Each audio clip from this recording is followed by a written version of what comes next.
Great Valley School District is pleased to offer a new way for families to receive information about their child's bus status.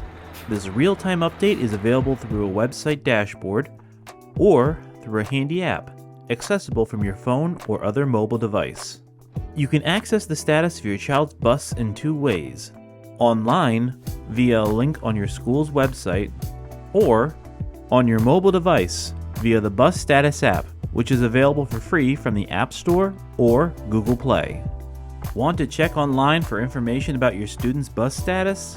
Visit your school's website and look for the Bus Status button on the homepage.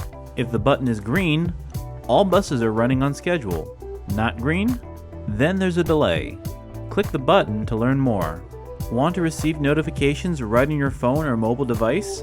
Simply find the Bus Status app on the iOS App Store or Google Play.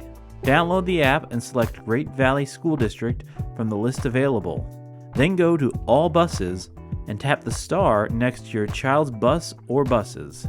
When a bus that you've selected is experiencing a delay, you'll receive a notification right to your device. Great Valley School District is always looking for better ways to communicate with our families. With the use of the Bus Status app, we are now able to deliver more timely information to you about any delay or change in bus schedule.